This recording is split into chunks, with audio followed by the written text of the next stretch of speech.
자,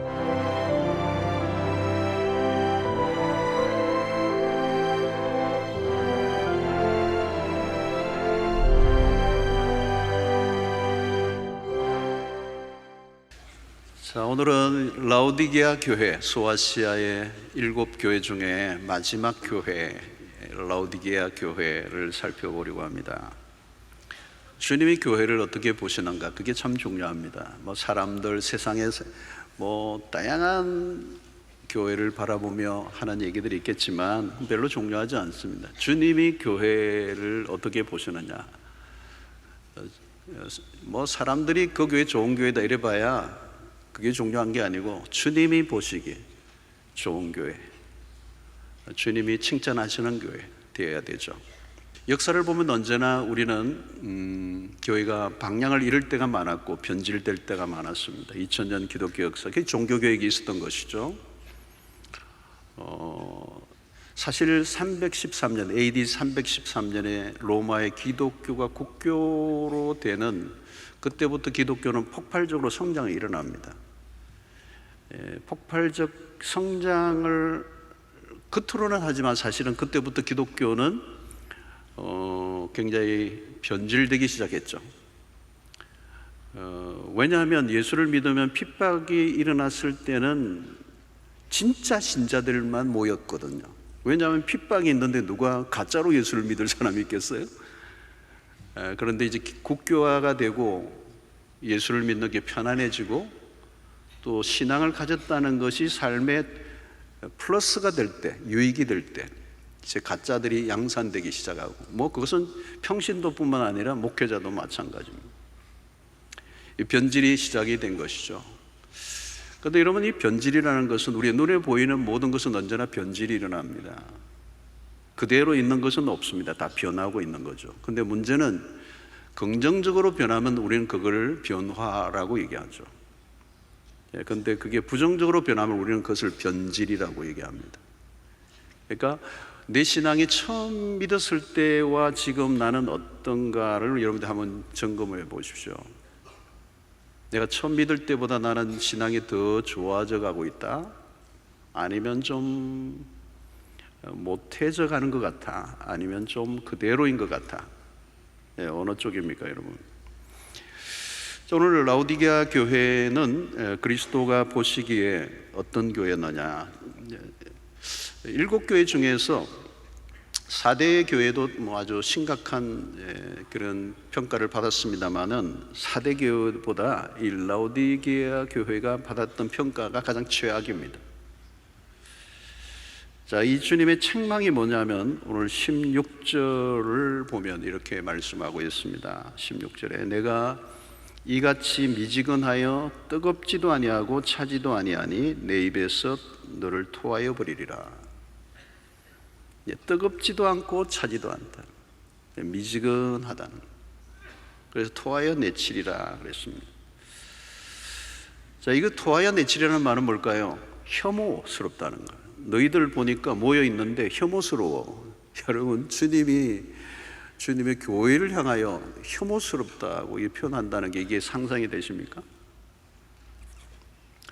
자, 오늘 이 라오디게아 도시는 물 문제가 있었습니다. 물이 귀했어요. 그래서 외부로부터 이 도시로 이제 물을 유입해 왔습니다. 어디로부터냐 하면 히에라볼리라고 하는, 히에라폴리스라고도 하죠. 히에라볼리라는 도시와 골로세라고 하는 이 도시로부터 물을 유입을 해왔습니다. 그런데 히에라볼리는 지금도 터키에 가면 이제 볼 수 있는 곳이죠. 성지순례를 가면 볼 수 있는 곳인데, 이 온천수가 막 나오는 곳입니다. 뜨거운 물이죠. 그런데 골로새는 이 굉장히 높은 설산, 눈이 녹으면서 내리는 아주 차가운 물이, 아주 깨끗한 물이 이 골로새로부터 이제 이 라오디게아로 흘러왔습니다. 요즘과 같이 이런 수도관이 있는 게 아니고 돌과 진흙으로 만든 관이죠. 그렇게 이제 물이 흘러오는데 먼 거리에서 18km 이렇게 먼 거리에서 계속 오다 보면 이 물이 이제 합쳐지면서 미지근하게 되는 거죠. 그리고 그 물에 뭐 오염이 되지 않겠어요? 뭐 새들도 똥을 싸고 뭐 긴 길에 불순물들이 들어가니까 이제 이 물이 미지근해지고 또 이 광물질인 온천수의 이 물맛이 냄새가 나면서 고약해지는 거죠. 그래서 마시면 토해낸다는 겁니다. 주님은 이 라오디게아 교회의 상태가 마치 그와 같아. 이 라오디게아라고 하는 이 단어 이름의 뜻도 냉담하다는 뜻이 있습니다. 냉담하다. 다르게 표현하면 이것도 저것도 아니다라는 뜻이 들어 있습니다. 주님이 라오디게아 교회에게 너가 차갑든지 뜨겁든지 해라. 여러분, 뜨겁다라고 하는 것은 우리가 와닿습니다. 신앙이 뜨거워야죠. 자, 그런데 차갑든지 하라는 말은 뭘까? 이제 여기에 대해서 해석이 굉장히 다양해요. 복잡합니다만은 우리가 초점을 맞춰야 될 것은 차갑든지 하라, 차갑든지 뜨겁든지 하는 말은 뭐 성령에 충만하든지 아니면 그냥 뭐 무신론자처럼 되라 이 말을 하는 건 아니겠습니까? 그죠? 주님이 여기서 강조하고 싶은 메시지의 핵심은 미지근한 상태의 위험성을 지적하고 있는 것입니다. 이제 이 미지근함이란 도대체 뭐냐는 거죠. 자, 이들은 라오디게아 교인들이 교회를 안 다녔겠습니까? 교회를 열심히 다닙니다. 예배도 드려요. 설교도 듣고 헌금도 하고 봉사도 하고. 문제는 뭔가 하면 뭘 안 하는 게 아니고 하고 있는 게 오히려 문제가 되는 것입니다. 무슨 말씀입니까? 이들은 열심히 하고 있지만 그 열심히 하는 외적인 행위로 스스로를 만족하고 있는 이 바리새인들의 예가 좋은 예입니다. 바리새인들, 예수님의 시대의 바리새인들 철저합니다. 철저한 종교 생활을 합니다. 율법을 열심히 지킵니다. 오늘날로 치면 교회 안에서 모범생입니다. 모범생. 누가 봐도 그분은 뭐 투표하면 일꾼에 뽑힐 만한 사람들입니다. 그런데 여러분, 이게 위험합니다. 여러분, 우리가 종교적 모범생 이 되는 것은 우리의 목표가 되면 안 됩니다. 이 종교적 모범생들의 특징이 뭐냐면 스스로 자아도취에 빠져 있는 거예요. 그런데 주님이 보시기에는 전혀 아니에요. 여러분, 이 미지근함을 우리가 경계해야 하는데 우리는 다 해요. 교회도 마찬가지. 갖출 것 다 갖추고 프로그램도 훌륭하고 다 돌아가요. 겉으로 보기에는 문제가 없어. 그런데 실상은 사대교회처럼 죽은 자다. 이걸 우리는 디모데서에서는 말하고 해요. 경건의 모양은 있는데 경건의 능력은 없다는 거죠. 다 갖추고 외적으로는 훌륭한 교인처럼 보이는데 실상은 아니라는 거예요. 왜요? 종교적 위선이라는 거예요. 여러분, 주님은 오늘 여기 앞부분에 보면 주님은 아멘이시오라고 그랬어요. 아멘이시오. 그분은 진실하신 분이다. 여러분, 우리가 경계해야 되는 것은 이 겉모양의 신앙입니다. 정기적으로 교회 출석해요. 교회 문화에 익숙합니다. 자신은 잘하고 있다고 믿는 거죠. 그러나 실상은 하나님과의 관계 속에서 이미 단절되어져 있는 죽은 상태. 그래서 여러분, 여기 미지근함이라는 말은 지속적인 그리고 고정된 상태를 말합니다. 그러니까 미지근함의 신앙의 상태가 만성적이라는 거예요. 차갑거나 더웠거나 하는 방향으로 갈 가능성이 전혀 없음. 그 미지근한 상태가 요지부동이라는 거예요. 이것을 우리는 미지근함의 고착화라고 표현할 수 있습니다. 변화를 하려고 하거나 자신의 신앙에서 한 번도 뜨거워 본 적이 전혀 없음. 하나님의 은혜를 체험해 본 적이 없는 거예요. 그런 체험이 전혀 없음에도 불구하고 종교적인 열심을 다할 수 있어요. 그리고 사람들에게 인정을 받을 수 있습니다. 여러분, 하나님의 은혜를 체험해 본 적이 없으면요, 영적인 갈망 자체가 없습니다. 나 저렇게 예수 믿고 싶어라고 하는 그런 갈망이 내 안에 있지 않아요. 왜? 그걸 경험해 본 적이 없어요. 그러니까 미지근한 것이 본래 정상인 줄로 알고 있는 사람들. 이런 분들은 주로 어때요? 결국은 교회를 다니고 있지만 세상과 너무 닮아 있는 사고방식이. 여러분, 일국교회 안에 가장 영향을 많이 미친, 많은 대부분의 교회에 미친 것 중에 하나가 바벨론이라고 하는 것입니다. 이 바벨론은 나라 이름이지만 요한계시록에서의 바벨론은 세속사회를 상징하는 단어입니다. 그래서 요한계시록에 자주 나오는 단어 중에 하나가 큰 성 바벨론, 그래요. 강력하다는 거죠. 이 세속 도시의 그 영향력이. 그러니까 이 세속의 문화가 서서히 교회 안으로 밀고 들어오면서 그 교회가 그 자체로서의 기능을 상실해 버린 상태. 그러니까 교회 존재 자체가 무익해져 버렸다는 거예요. 여러분, 그리스도인이라고 하는 이름을 가지고 있지만 세상과 타협한 명목상의 그리스도인, 그래서 노미널 크리스찬이라고 그러죠. 그걸 미지근함이라는 것입니다. 여러분, 형식적인 그리스도인들로 채워진 교회는 이미 세속적인 힘에 충성을 다하는 거예요. 그래서 여러분, 교회는 2000년의 기독교 역사 속에 외부의 공산주의든 뭐든 외부의 공격은 걱정할 거 없어요. 여러분, 외부의 공격이 있으면, 핍박이 있으면요, 기독교는 꽃을 피워요. 근데 문제는 내부로부터 오는 겁니다. 교회가 스스로 무너지는 것은 내부로부터 일어나는 거예요. 오염된 거죠. 세속화가 일어난 거죠. 자, 이 미진하게 된 요인을 오늘 14절에 이렇게 표현하고 있습니다. 내가 말하기를 나는 부자라 부요하여 부족한 것이 없다 하나 내 공고한 것과 가련한 것과 가난한 것과 눈먼 것과 벌거벗은 것을 알지 못하는도다.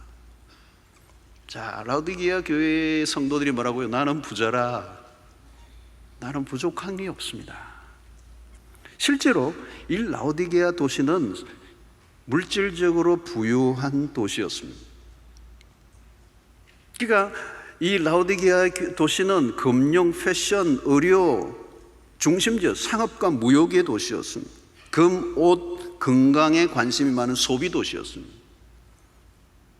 의술이 발달했는데 특히 안과가 발달했다. 안연고가 개발되었고 제조업이 발달을 했어요. 그 그리스도인들 역시 부유함을 누렸던 거죠. 여러분, 물질적 부유함 자체가 문제가 되는 것은 아닙니다. 성경은 가난하게 살아야 영적으로 부유해진다고 말씀은 하지 않습니다. 물질적 번영이 나쁜 건 아닙니다. 문제는 물질적 풍요로움으로 인해 찾아오는 유혹입니다. 라오디게아 교회 안에 이 세속적인 힘이 밀고 들어온 거죠. 모든 면에 아쉬움이 없어요. 나는 부자예요. 자연이 뭐가 찾아왔습니까? 영적인 갈급함이 사라져 버렸습니다. 그러니까 오직 그리스도가 아닌 다른 것을 선택하는, 하나님이 유일한 선택이 아니고 여러 옵션 중에 한 분이 된 거죠.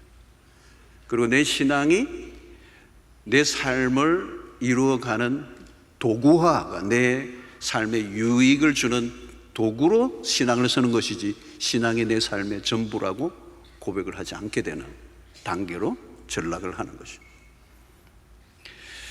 자, 그래서 라오디게아 실상은 나는 부자라, 나는 부족함이 없다, 자신의 영혼의 상태를 자각하지 못하는 영적 무감각증에 빠지는 것입니다. 그래서 이 라오디게아가 안고 있는 문제를 주님이 몇 가지로 지적을 하죠. 너희들은 공고한 것들, 공고하다 너희들이. 경제적으로 아쉬움이 없고 그야말로 부자고 멋진 신상품을 온몸에 두르고 있지만 너희들의 영혼은 너무도 비참하다. 가련하다. 그렇죠? 영적으로 보면 너무 불쌍하다. 헐벗은 자들이다. 눈먼 자들이다. 벌거벗은 상태에 너희들이 있다. 그런데 문제는 뭐예요? 자신들이 어떤 상태에 놓여 있는지를 전혀 모르고 있다. 여러분, 나에게 어떤 결핍이 있는지를 알아야 그 결핍을 채울 거 아니에요. 그런데 영적인 결핍을 내가 전혀 느끼지 못하니까 그걸 채우려고 하지 않죠. 그게 미지근한 상태에 있는 거죠. 나는 문제가 없다. 나는 잘하고 있다. 여러분, 교회가 마찬가지죠. 우리 교회는 문제가 없어.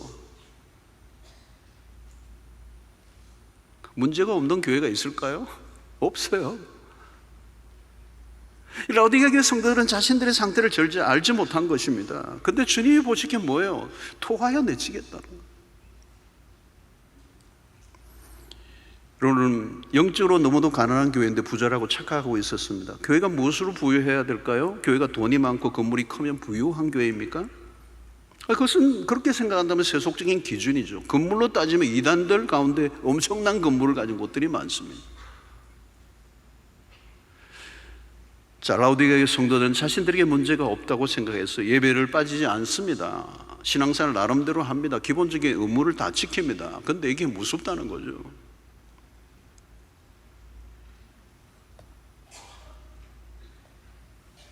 너무도 바쁘게 살아온 나에게 주일날 예배 한번 참여하는 것만으로도 대단하게 스스로 생각할 수 있습니다. 종교적 의무를 다하는 것이 신앙생활이라고 여기는 사람들에게. 그러나 여러분, 우리의 신앙의 중심은 이미 하나님으로부터 떠나 있는 이 라오디게아의 모습을 주님은 통렬하게 평가를 하고 계시는 거예요. 여러분, 미지근한 상태는 주님이 가장 싫어하시는 모습입니다. 오랫동안 신앙생활을 해왔다고 하는 사람들이 볼 수 있는 현상, 성경도 어느 정도 알고 교회 훈련도 받았고 교회 문화에 익숙하고, 내가 초보자가 아니기 때문에 더 이상 배울 것도 없고 배우려고 하지도 않고, 신앙을 어중간하게 배운 것이 화근이 되는 거죠. 복음을 정확히 받아들였거나 회개 경험을 해보지 않았어요. 그래서 조직에 속한 프로그램, 위원회 활동에 열심을 내는 거예요. 자신에 대해서 스스로 만족하고 자신을 좋은 신앙으로 여기는, 그러나 교회는 오래 다녔지만 한 번도 하나님을 깊이 만나본 적이 없는, 그래서 기도와 예배라고 하는 외적 활동에 관심이 있는 것이 정작 하나님 그분에게 관심을 가지고 있지 않는 신앙의 상태, 그것을 우리는 미지근함이라고 하는 것입니다. 자, 주님이 해결의 길을 제시합니다. 오늘 18절에 내가 너를 권하노니 내게서 불로 연단한 금을 사서 부유하게 하고 흰옷을 사서 입어 벌거벗은 수치를 보이지 않게 하고 안약을 사서 눈에 발라보게 하라. 세 가지죠. 불로 연단한 금을 사라, 흰옷을 사서 입으라, 안약을 사서 바르라. 자, 여기 불로 연단한 금은 무엇을 의미합니까? 순결함을 의미하죠. 이 라오디게아 교회가 가지고 있는 이 세속의 때를 어떻게 떨쳐버릴 수 있느냐 하는 거죠. 연단을 통하여 불순물을 제거하라. 또 흰옷도 역시 순결함을 의미합니다. 벌거벗은 수치를 너희들이 모르고 다니고 있다. 멋진 옷을 입고 다니면 못하느냐? 진짜 입어야 할 옷은 너희들의 진정한 수치를 가려주어야 할 옷, 그것이 바로 의의 옷이다. 바로 그것이 그리스도로 옷 입는 것이다 라고 얘기하는 것입니다. 그래서 이 금이나 흰옷이나 안약은 모두 그리스도를 상징합니다. 그리스도와의 관계의 회복, 그리스도에게로 돌아가라. 다른 길은 없다는 것입니다. 그리고 여기서 특별히 우리가 좀 붙잡아야 될 것은 안약을 사서 발라라. 라오디게아 지역에 안약이 발달했다고 그랬습니다. 그것을 주님이 잘 이렇게 연결시켜서 메시지를 전하는 거죠. 미지근함을 불러온 핵심적인 요인이 뭘까? 너희들이 눈이 멀었기 때문이다. 안약을 사서 발라라. 너희들의 눈이 눈먼 상태로 있다. 여러분, 이 눈먼 상태로 있을 때 가장 심각한 것은 무언가 하면 자기 자신의 모습을 제대로 볼 수 없다는 것입니다.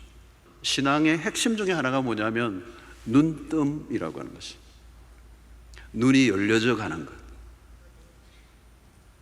이 일평생의 과정에 우리에게 주신 큰 은혜가 있다면 조금씩 눈이 열려져서 이전에 내가 보지 못하던 것을 보기 시작할 때 변화가 시작이 되는 거예요. 아, 내가 많이 맛이 갔구나. 내가 많이 변질되었구나. 내가 많이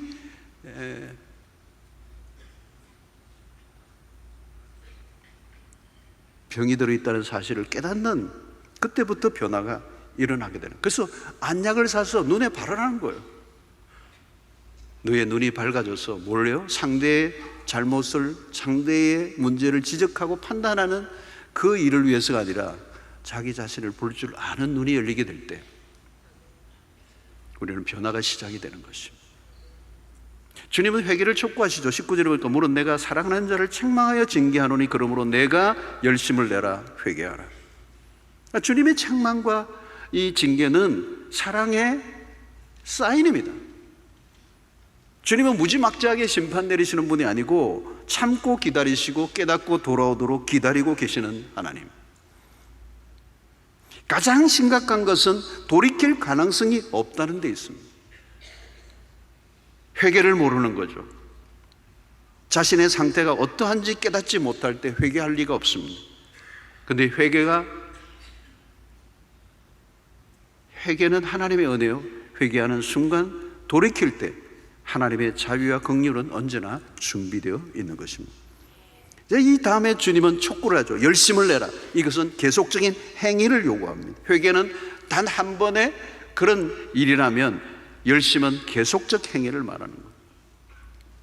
사랑하는 성도 여러분, 우리는 죄를 인정하고 미워하고 그 죄로 돌이킬 뿐만 아니라 하나님을 향하여 우리의 열심을 지속적으로 내도록 하나님께서 우리에게 말씀하고 계십니다. 자, 오늘 이 말씀을 통하여 우리에게 주시는 메시지 중에 하나는 질문이 하나 생겨요. 그게 뭐냐면 미지근한 신앙이라고 하는 것이 가능한가라고 하는 것입니다. 다르게 표현하면 적당하게 예수를 믿는 게 가능한가? 복음은 여러분 젊은이들의 표현으로 한다면 핫한 것입니다. 핫. 여러분, 성령을 불로 비유한 것처럼 우리를 향한 하나님의 사랑은 핫해요. 뜨거워. 그 사랑을 맛본 사람은 가슴에 불이 붙습니다.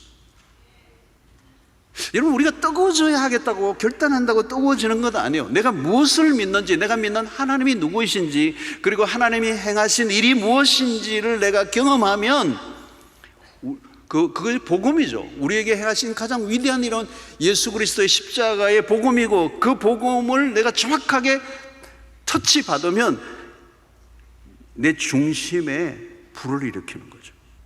사랑하는 성도 여러분, 신앙은 뜨거워야 맞아요. 미온적인 것 아니면 믿는 척 하기에는 너무 힘든 거예요. 믿는 척 하면서 교회 다니는 건 너무 힘든 거예요. 진짜 믿어야지. 여러분, 여름에 여기는 물로 표현을 했지만 우리는 오늘로 우리 젊은이들을 얘기하면 여름에 김 팍 다 빠진 뜨뜻한 콜라, 그건 누가 마십니까? 버려야지. 영혼이 없는 무의미한 그저 그런 이도 저도 아닌, 어쩌면 셀리 그만이 얘기했던 학습된 무기력증과 별반 다르지 않는 신앙의 행태는 우리 기독교 안에는 찾아볼 수 없는 것이죠. 사랑하는 성도 여러분, 오늘 이 말씀을 통해 우리의 신앙을 다시 한번 점검해 볼 수 있기를 바라고, 내 신앙의 온도는 몇 도쯤 될까? 겉모양의 신앙으로 버티고 있지는 않는가? 세상에 부유한 자가 아니라 영적으로 부유한 자들이 되시고 하늘의 것, 영원한 것을 더 사모하고 갈급한 심령으로 주님 앞에 더 가까이 나아가며 또 주님과 나와의 관계, 더 뜨거운 사랑의 밀도가 높아져서 우리의 신앙이 그저 그런 외적 행위에 자족하고 만족하는 단계에 머물러 있지 않고 진짜 하루를 믿어도 제대로 믿고 주님을 위하여 아름답게 불꽃처럼 쓰임받는 살아드리는 여러분들 되시길 주의 이름으로 축원합니다.